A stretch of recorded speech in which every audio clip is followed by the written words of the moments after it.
Hi guys, Steph here.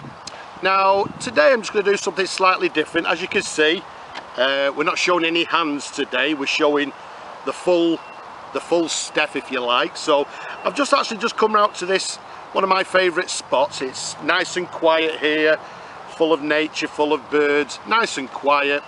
Just to do a little video on, well, about a week ago, a viewer, if you like, sent me a message by the name of Chris Lawman, and Chris sort of said to me, he said, Steph, he says, how do you spot a good restoration project pen on eBay for people that are starting out on pen restoration?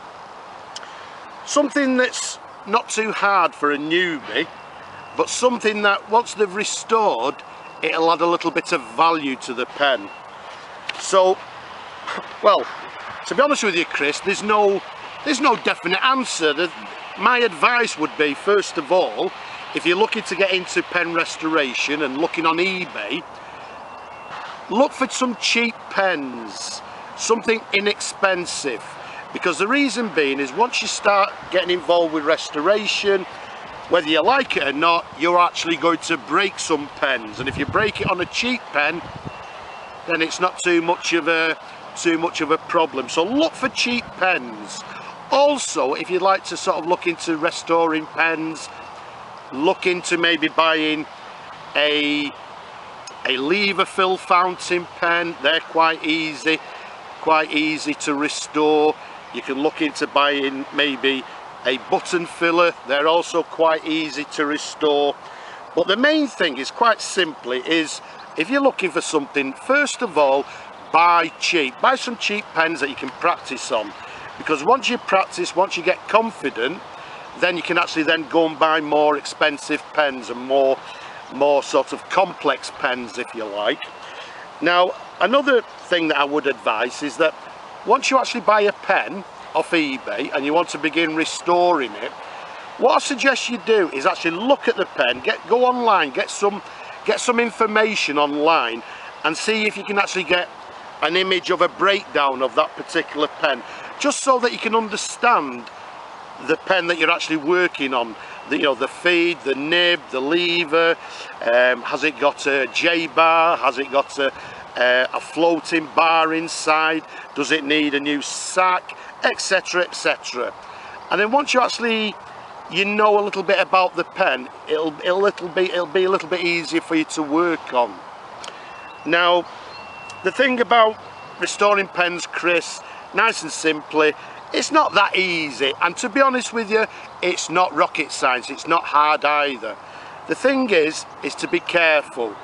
Your main tool, if you like, that you need for restoring fountain pens is patience. You need a lot of patience, because sometimes what you'll find is that you'll be working on a pen, you'll find the pen, for some reason you can't take it apart, or something's not quite right, and what you need to do is actually put the pen down and leave it till the next day and start again, and have plenty of patience. Another thing I would suggest, Chris, is that obviously you need some basic tools when you're actually restoring pens. Now, tools can actually be bought online. There's lots of tools that you can buy. There's lots of tools that you can make by yourself. You don't need to go out and buy expensive tools. What else can I suggest to you? When you're restoring pens, will it add value to the pen? Well, it's difficult to say. Depends. Well, I've actually brought a few pens out with me, and these are sort of cheapy pens. There's a good example. An Estabrook pen. Very good pens to practice on.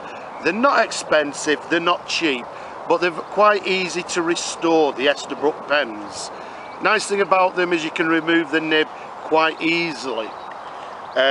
You've also got pens like platinum pens, cheap pens to buy. You can restore them, resell them, whatever. We've got a Schaefer Commando, or is it? Oh, a Champion, which is a lever fill fountain pen. Again, quite easy to restore, because what you need to do is heat up the section, remove it, replace the sack, clean it, etc. So to be honest with you, Chris, there's no sort of definitive answer. There's no easy way. Look, for cheap pens, have lots of patience when you're working with your fountain pens. And to be honest with you, once you actually begin to get more confident, you will then sort of buy better pens, more quality, more difficult pens to restore. And what I suggest, personally, when I'm actually restoring my fountain pens, I like to restore them to a level that I personally would like to receive. So take a little bit of pride when you're restoring. To restore a pen, it doesn't consist of just giving the pen a wipe. There's a lot of different things that you have to do. In some cases, you have to work on the nib, you have to align the feeds, heat set feeds, and all them sort of procedures will eventually come to you once you get a little bit of experience. So, to be honest with you, Chris, as I say, there's no easy answer. I hope that little bit of advice helps you. And for you viewers out there, if you've got any advice that you'd like to give Chris as well, then don't be shy, leave a comment, because I'm sure there's something that I've not covered. And obviously these are my own opinions, so some people sort of have slightly different opinions. So if there's anything you'd like to help with, or any comment that you think may help Chris, then please don't hesitate, leave a comment below. Yeah, and let's see if we can help Chris on his restoration trip, if you like. But either way, good luck, Chris, with your pens. And like I say, if there's any problems, maybe give me a call or leave me a message. I'll try and help where I can, and I'm sure all the viewers will help as well. So I hope that helps, Chris. But for now, I'm just going to have a nice drink, chill out in the sun, and I'll see you later. Bye bye for now.